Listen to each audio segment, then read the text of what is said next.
선생님 말씀대로 대추를 챙겨 먹고 나서 음. 몸이 훨씬 편해졌습니다. 과하지 않게 아. 꾸준히 드신 게 가장 중요합니다. 앞으로도 잘 관리하세요. 대추가 이렇게 몸에 도움이 될 줄은 정말 몰랐습니다. 선생님 덕분에 큰 도움을 받았습니다. 서울의 겨울밤은 언제나 너무도 빨리 찾아옵니다.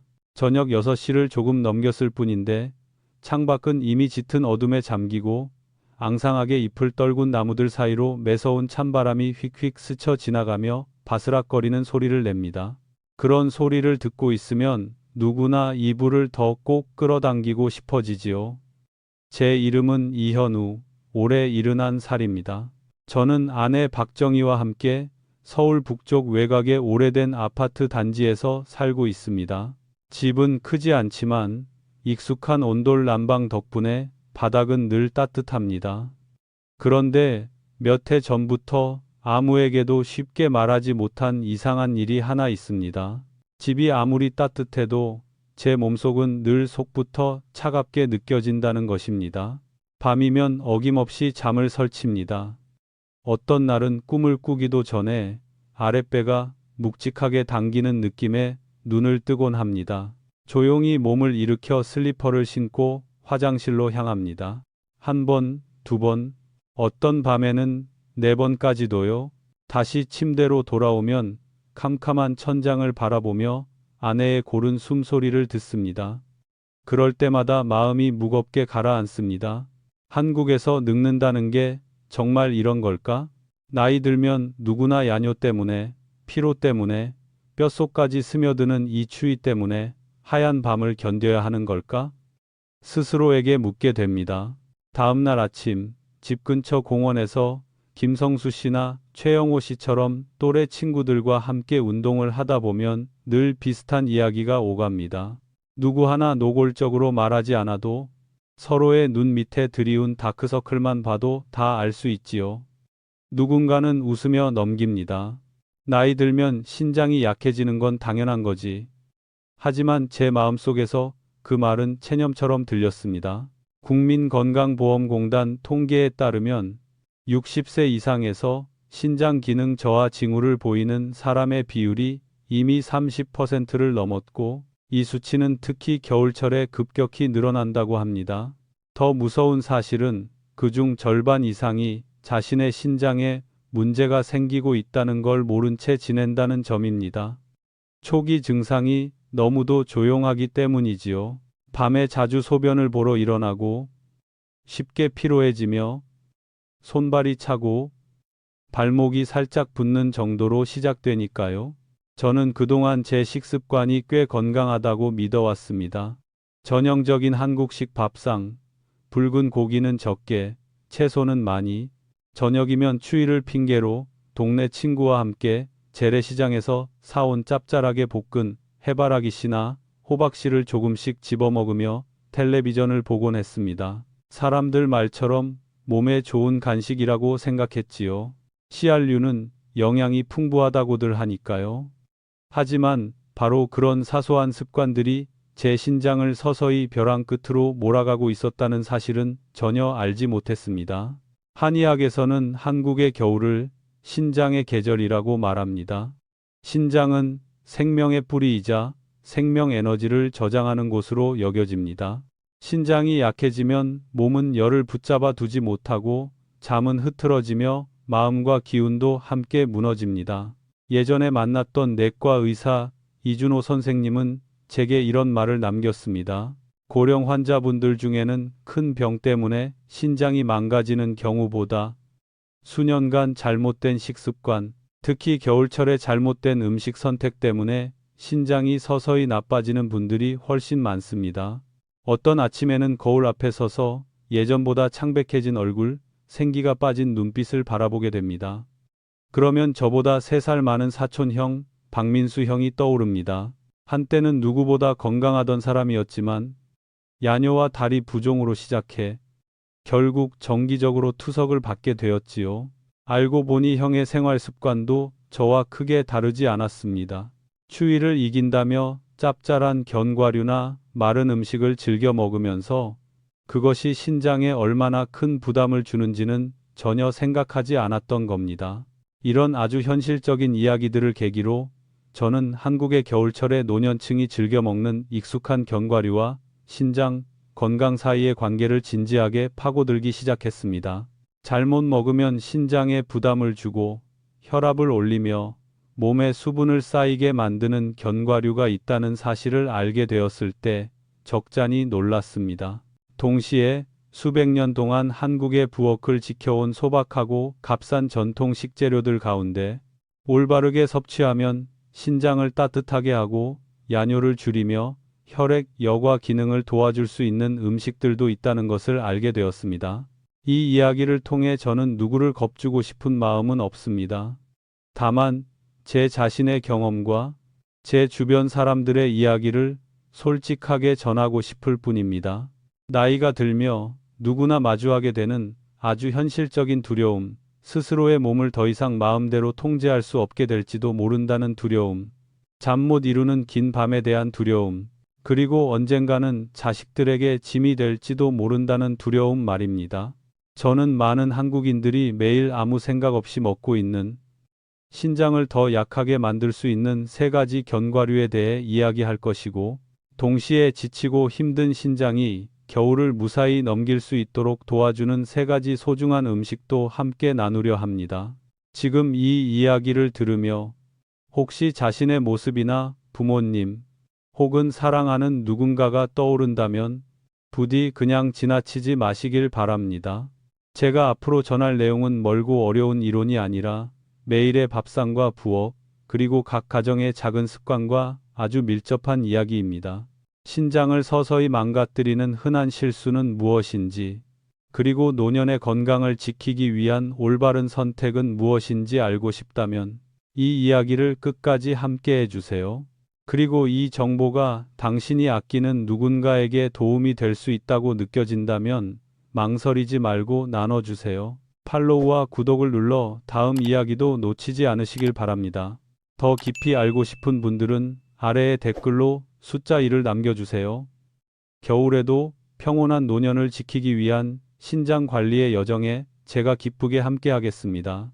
이준호 선생님과 길게 이야기를 나눈 그날 밤 이후로 저는 매일 무엇을 먹고 있는지 더 세심하게 바라보게 되었습니다.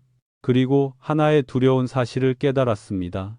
겉으로는 아무 해 없어 보이고 오히려 건강에 좋다고 여겨지는 음식들이야말로 저처럼 나이가 든 사람의 신장을 극도로 지치게 만드는 원인일 수 있다는 것이었습니다. 더 안타까운 것은 제 주변의 대부분의 한국 사람들이 저와 똑같은 실수를 아무런 자각 없이 반복하고 있다는 사실이었습니다. 첫 번째는 겨울이면 거의 모든 집에 빠지지 않는 음식, 바로 소금에 볶은 해바라기씨입니다. 매일 밤 반복되던 익숙한 장면이 아직도 생생합니다. 따뜻한 온돌 바닥에 앉아 저와 김성수 씨, 최영호 씨가 저녁 뉴스 프로그램을 보며 가운데 놓인 해바라기씨 접시를 둘러싸고 앉아 있던 모습 말입니다. 한 손으로는 씨앗을 짚고 다른 손으로는 차를 마시며 별 생각 없이 오도독 씹어 먹었습니다. 우리는 많이 먹는 것도 아니고 그저 심심풀이로 조금이라고 생각했지요. 하지만 보건복지부가 공개한 영양 자료에 따르면 소금에 볶은 해바라기씨 한 줌에는 고령자가 하루에 섭취해도 되는 나트륨 권장량의 30%가 들어있을 수 있다고 합니다. 젊은 신장이라면 큰 문제가 되지 않을 수도 있지만 이미 노화로 기능이 떨어진 신장에는 이 소금이 큰 부담이 됩니다. 수분을 더 붙잡아 두게 만들고 혈액을 거르는 압력을 높여 결국 가벼운 부종, 혈압 상승, 그리고 끊임없는 야뇨로 이어지게 됩니다. 어느 날 저녁 아내 박정희가 제 발목이 살짝 부은 것을 보고 한숨을 쉬며 말했습니다. 여보, 너무 짜게 드시는 거 아니에요?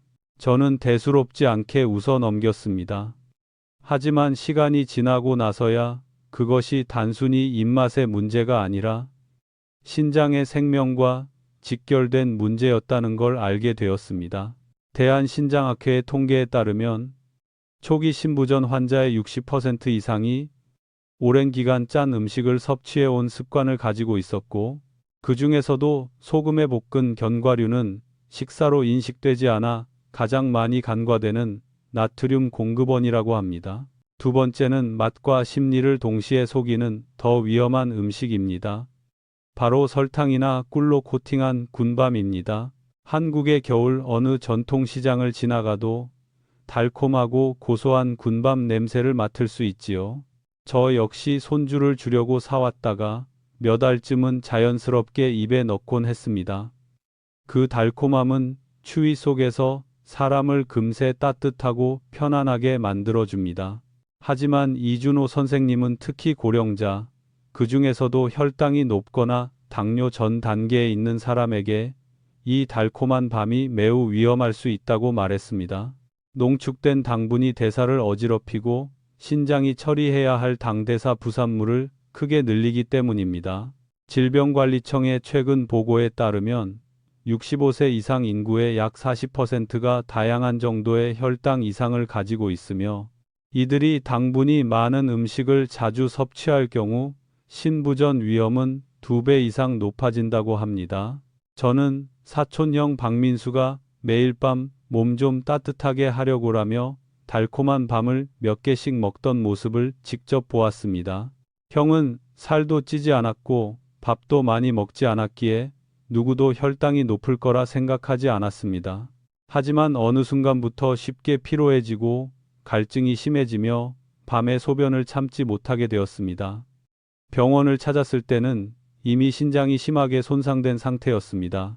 한때 포근한 겨울의 추억이었던 그 달콤한 군밤은 그 집안에서는 말만 꺼내도 가슴이 철렁 내려앉는 존재가 되어버렸습니다. 세 번째는 소금에 볶은 호박씨입니다.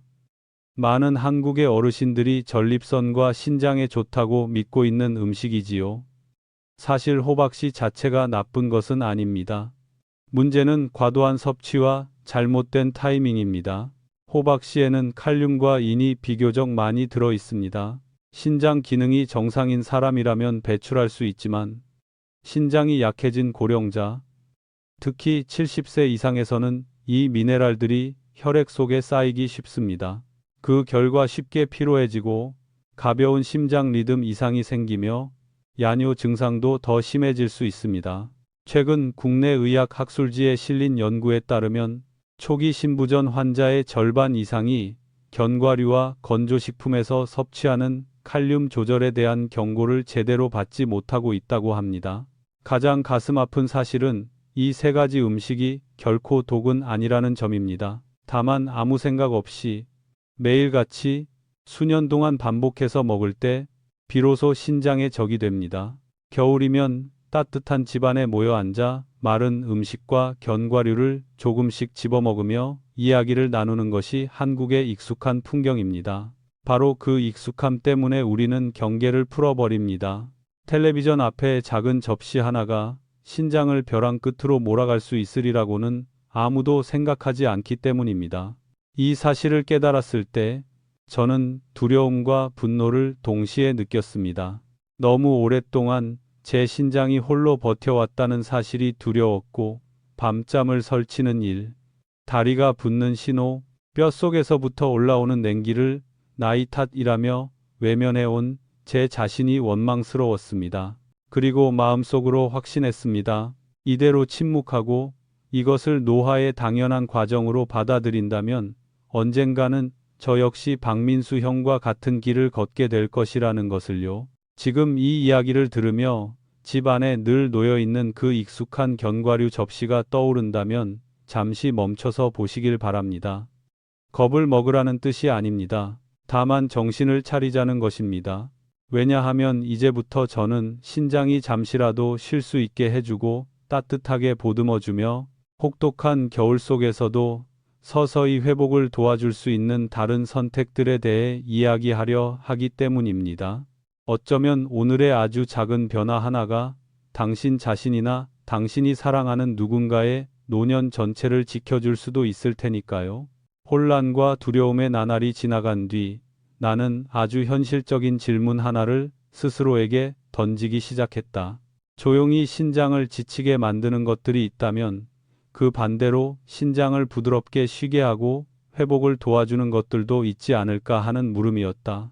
나는 그 질문을 의사 이준호 선생님께 그대로 전했다. 그는 곧바로 답하지 않았다. 말없이 서랍을 열어 손글씨로 적힌 오래된 종이 한 장을 꺼내더니 천천히 이렇게 말했다. 사실 답의 대부분은 오래전부터 한국의 전통 부엌 안에 다 들어 있었어요. 우리가 그걸 잊고 살았을 뿐이죠. 그가 가장 먼저 언급한 것은 검은 콩이었다. 나는 순간 놀랐다. 검은 콩은 너무 익숙해서 오히려 가볍게 여겨졌던 식재료였기 때문이다. 어린 시절 어머니는 종종 검은 콩을 섞어 밥을 지으셨고, 날씨가 추워지면 검은 콩을 볶아 물에 끓여온 가족에게 마시게 하셨다. 하지만 어른이 되어 바쁜 생활에 쫓기면서 나는 그런 음식들을 점점 멀리하게 되었고, 대신 커피나 티백차, 더 편리한 것들에 익숙해졌다. 그러나 한의학에서는 오래전부터 검은 콩을 대표적인 보신 식품으로 여겨왔고, 몸을 따뜻하게 하며 신장의 여과 기능을 돕고 부종을 완화하는 데 도움을 준다고 본다. 현대의학의 관점에서도 검은 콩은 안토시아닌과 수용성 식이섬유가 풍부해 대사를 개선하고 혈압 조절을 돕는 등 결과적으로 신장의 부담을 덜어주는 식품으로 평가된다. 이준호 선생님은 전라도의 한 농촌 지역에 사는 고령자들 이야기를 들려주었다. 그곳 사람들은 겨울마다 볶은 검은 콩물을 마시는 습관을 여전히 지니고 있는데, 몇 해 전 발표된 지역 영양조사에 따르면 이들은 가공식품 위주의 도시 노인들에 비해 야간뇨와 가벼운 부종의 비율이 눈에 띄게 낮았다고 한다. 그 이야기를 듣는 순간 내 마음이 한결 부드러워졌다.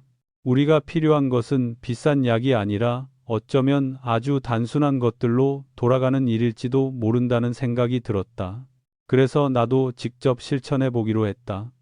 매일 아침 소량의 검은 콩을 볶아 물에 끓여 차 대신 마셨다. 진하고 고소한 맛, 달지 않지만 속을 묘하게 데워주는 느낌이 있었다. 일주일 남짓 지나자 저녁이 되면 다리가 덜 붓고 몸의 묵직함이 조금 가벼워진 것이 느껴졌다. 그 작은 변화는 나에게 계속해 볼 수 있는 믿음을 주었다. 두 번째로 선생님이 언급한 것은 대추였다. 한국 사람에게 대추는 단순한 식재료가 아니라 하나의 문화적 기억이다. 겨울철 생강차에 아픈 사람을 위한 닭백숙에 중요한 의례의 음식에 늘 함께해왔다. 한의학에서는 대추가 기혈을 보하고 신경을 안정시켜 숙면을 돕는다고 보는데, 이는 밤에 충분히 잠을 자게 해 신장이 쉴 시간을 벌어준다는 의미이기도 하다. 특히 노년기에 불면과 야간뇨가 이어지면 생체 리듬이 깨지고 그로 인해 신장이 회복할 여유를 잃기 쉽다. 현대 영양학 연구에서도 대추에는 폴리페놀과 미량 미네랄이 풍부해 산화 스트레스를 줄이는데 도움을 준다고 보고한다. 산화 스트레스는 나이가 들수록 신장 기능 저하를 부추기는 요인 중 하나다. 마른 대추를 찾느라 찬장을 뒤지던 나를 보며 박정희 여사는 웃으며 말했다. 수십 년 만에 다시 대추차를 마시네. 우리는 생강 몇 조각을 넣어 작은 주전자에 차를 끓이고 창가에 앉아 눈 내리는 풍경을 바라보았다. 그날 밤 나는 평소보다 적은 2번만 화장실에 다녀왔다. 우연일 수도 있었지만 나에게는 충분히 의미 있는 신호였다. 세 번째 음식은 나를 가장 놀라게 했다. 바로 호두였다. 나는 그동안 견과류를 모두 피해야 할 음식으로 묶어두고 있었다. 기름지고 신장에 부담을 준다고 막연히 생각했기 때문이다. 하지만 이준호 선생님은 문제는 견과류 자체가 아니라 섭취량과 방법에 있다고 분명히 말했다. 한의학에서는 호두가 신장을 보하고 근골을 튼튼하게 한다고 보지만 하루 한두 알 정도의 소량만을 권하며 소금이나 설탕을 입힌 형태는 피해야 한다고 한다. 과학적으로 보아도 호두에는 불포화 지방산과 항염 성분이 풍부해 적절히 섭취하면 혈액순환을 돕고 만성 염증을 완화하는 데 도움이 될 수 있다. 만성 염증은 고령자의 신장 기능 저하와 흔히 함께 나타나는 문제다. 운동을 함께하는 친구 김성수 씨가 떠올랐다. 내가 이 이야기를 들려주자 그는 놀란 듯 웃으며 말했다. 다 끊는 게 아니라 제대로 먹는 거였군. 몇 주 뒤 그는 아침에 덜 피곤한 느낌이 든다고 말했다. 아직 단정할 수는 없지만 그런 작은 변화와 몸의 솔직한 반응들이 우리에게 조심스러운 희망을 안겨주었다. 이 세 가지 음식에서 내가 배운 가장 중요한 점은 그 생리적 효능 자체보다도 삶의 속도를 늦추게 만든다는 사실이었다. 텔레비전을 보며 무심코 짠 견과를 집어먹는 대신 차를 끓이고 자리에 앉아 한 모금씩 천천히 마시게 되었다. 설탕과 소금으로 빠르게 얻는 따뜻함 대신 몸 안에서부터 서서히 데워지는 감각을 허락하게 되었다. 한국의 노인의학 전문가들이 자주 말하듯 노년기의 회복은 큰 변화가 아니라 작지만 꾸준한 습관에서 시작된다. 이 이야기를 아들에게 들려주었을 때 그는 한참을 말없이 듣고 있다가 이렇게 말했다. 검은 콩이나 대추 같은 게 그렇게 중요할 줄은 몰랐어요. 나는 그에게 이 말을 나뿐 아니라 언젠가의 자기 자신을 위해서도 기억해 두라고 했다. 신장은 하루아침에 무너지지 않고 또 하룻밤 사이에 회복되지도 않는다. 하지만 우리가 올바르게 선택하고 제대로 먹고 자신의 몸에 귀를 기울인다면 가장 차가운 겨울 속에서도 지친 신장에게는 다시 쉴 기회가 찾아올 수 있다. 그리고 그 삶은 조금 더 온화하고 존중받을 만한 것이 될 수 있다. 식습관을 바꾼 뒤 어느 정도 시간이 지나자 저는 예전의 제 모습을 전혀 다른 시선으로 돌아보게 되었습니다. 막연한 불안이 아니라 두 갈래 길을 또렷하게 비교하는 느낌이었습니다. 하나는 지금도 수많은 한국의 어르신들이 아무 의심 없이 걷고 있는 길이고 다른 하나는 겉으로는 조용하지만 신장에는 훨씬 덜 부담스럽고 한결 가벼운 길이었습니다. 예전에 제 밤은 늘 소금에 볶은 견과류 한 접시로 끝나곤 했습니다. 얼마나 먹었는지는 기억나지 않습니다. 그저 손이 습관처럼 움직였을 뿐이지요. 그때 제 몸은 쉬지 못하고 계속 일을 해야 하는 기계와도 같았습니다. 신장은 과도한 소금과 남은 미네랄을 걸러내느라 애를 쓰고 균형을 맞추기 위해 물을 더 붙잡아 두어야 했습니다. 그 결과는 뻔했습니다. 한밤중에 답답한 느낌과 함께 잠에서 깨고 소변이 마려워 일어나며 가슴이 가볍게 두근거리고 다리는 묵직하게 부었습니다. 그런데 저녁에 짠 간식을 대신해 검은 콩차 한 주전자나 따뜻하게 달인 대추 몇 조각만 마신 날들과 비교해 보니 차이는 너무도 분명했습니다. 잠자리에 들기 전에 이상한 갈증이 사라졌고 밤중에 깨는 횟수도 눈에 띄게 줄어들었습니다. 이준호 선생님은 제게 아주 이해하기 쉬운 비유를 들어 설명해 주었습니다. 젊은 사람의 신장은 큰 강과 같아서 물이 조금 늘어나도 무리 없이 흐르지만 노인의 신장은 작은 개울과 같아서 돌과 쓰레기가 계속 쌓이면 금세 흐름이 막힌다는 것이었습니다. 짜고 달고 미네랄이 많은 견과류를 과하게 먹는 습관이 바로 그 돌과 쓰레기라는 말이었지요. 반대로 검은 콩이나 대추처럼 알맞게 섭취하는 음식은 개울 바닥을 정리해 물이 다시 부드럽게 흐르도록 돕는 역할을 한다고 했습니다. 저는 이 이야기를 아침 운동을 함께하는 친구들에게도 전했습니다. 처음에는 최영호 씨가 믿지 않았습니다. 평생 견과류를 먹어왔는데 무슨 문제냐는 반응이었지요. 하지만 곧 그는 매일 밤 최소 3번은 화장실에 간다는 사실, 아침마다 기운이 빠져 있다는 사실을 털어놓았습니다. 저는 논쟁하지 않았습니다. 다만 제 이야기, 짠 견과류를 줄인 뒤 깊어졌던 잠, 조금씩 가벼워진 몸의 감각을 그대로 전했을 뿐입니다. 한 달쯤 지나 그는 먼저 저를 찾아와 말했습니다. 저녁마다 먹던 견과류를 대추차로 바꿔보았다고요. 아직 완전히 좋아진 건 아니지만 확실히 좀 낫긴 하네. 그의 목소리는 조심스러웠지만 그 안에는 작은 희망이 담겨 있었습니다. 변화는 잠에만 나타난 것이 아니었습니다. 아침에 재는 혈압도 한결 안정되었습니다. 한국의 여러 의료 보고서가 말하듯 고혈압과 신장 기능 저하는 서로 얽혀있는 악순환입니다. 짜게 먹으면 신장이 물을 붙잡고 혈압이 오르며 높아진 혈압은 다시 신장의 작은 혈관을 손상시킵니다. 반대로 소금을 줄이고 따뜻하고 소화가 쉬운 음식을 선택하면 이 악순환이 서서히 느슨해집니다. 이것은 기적이 아니라 몸에 지워진 짐을 하나 내려놓은 결과였습니다. 저는 또 하나의 큰 착각을 깨닫게 되었습니다. 많은 한국 가정이 적게 먹으면 괜찮다고 생각하지만 사실은 적게 먹어도 잘못 먹으면 더 위험하다는 점입니다. 매일 밤 소금에 볶은 호박씨 한 줌을 몇 년씩 먹는 것이 검은 콩을 넣은 따뜻한 밥과 싱거운 국 한 그릇보다 신장에 더 큰 해를 줄 수도 있습니다. 노년의학 전문의들이 강조하듯 고령자에게는 하루의 양보다 시간에 따른 축적이 훨씬 중요합니다. 저는 가족 식사 자리에서도 이 이야기를 조심스럽게 꺼내기 시작했습니다. 가르치듯 말하지 않고 제 몸에서 실제로 일어난 변화로 이야기했습니다. 아들에게는 나중에 나처럼 밤을 새우지 않았으면 좋겠다고 말했고, 며느리에게는 겨울 부엌에서의 작은 변화가 부모의 잠을 얼마나 편안하게 만들 수 있는지 이야기했습니다. 그 말들이 곧바로 답으로 돌아오지는 않았지만 저는 분명히 작은 씨앗이 심어지고 있음을 느꼈습니다. 저에게 가장 큰 차이는 몸 안의 느낌이었습니다. 예전에는 겨울의 추위가 바깥 공기에만 있는 것이 아니라 뼛속까지 스며들어 있었습니다. 따뜻한 온돌 위에 앉아 있어도 몸이 텅 빈 듯하고 기운이 없었습니다. 지금은 따뜻해지는 속도는 느리지만 그 온기가 오래 갑니다. 자극적인 짠맛이나 단맛이 아니라 몸 안에서 천천히 퍼지는 편안함입니다. 저는 그것이 신장이 억지로 일하지 않고 잠시 숨을 고르고 있다는 신호라는 걸 알게 되었습니다.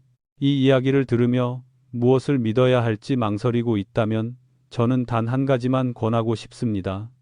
바로 자신의 몸을 직접 관찰해 보라는 것입니다. 잠들기 전 짜고 단 음식을 먹은 날과 그렇지 않은 날의 밤을 비교해 보세요. 저녁에 다리가 얼마나 붓는지, 밤중에 몇 번이나 깨는지를 살펴보세요. 답은 대개 아주 분명한데 우리가 그동안 외면해 왔을 뿐입니다. 그리고 이 작은 변화들이 의미 있다고 느껴진다면 부모님이나 가족, 어르신들과 이 이야기를 나눠주세요. 겁을 주기 위해서가 아니라 또 하나의 선택지를 알려주기 위해서입니다. 때로는 혹독한 겨울 속에서 아주 소박한 대체 하나만으로도 노년의 마지막 시간들을 지켜낼 수 있는 평온을 남길 수 있으니까요. 겨울이 서서히 끝나갈 무렵 저는 혼자 창가에 앉아 맞은편 집 지붕 위에 남아있는 눈이 천천히 녹아내리는 모습을 바라보고 있었습니다. 그때 문득 깨달았습니다. 언젠가부터 저는 더 이상 밤을 두려워하지 않게 되었다는 것을요. 캄캄한 새벽에 잠을 이루지 못하던 밤들, 차가운 어둠 속에서 말없이 화장실로 향하던 시간들은 이제 더 이상 일상이자 공포가 아니었습니다. 감히 제 신장이 다 나았다고 말할 수는 없지만 한 가지는 분명히 알 수 있었습니다. 적어도 지금은 제 신장이 훨씬 더 다정한 대접을 받고 있다는 사실입니다. 저는 지나온 시간들을 자주 떠올립니다.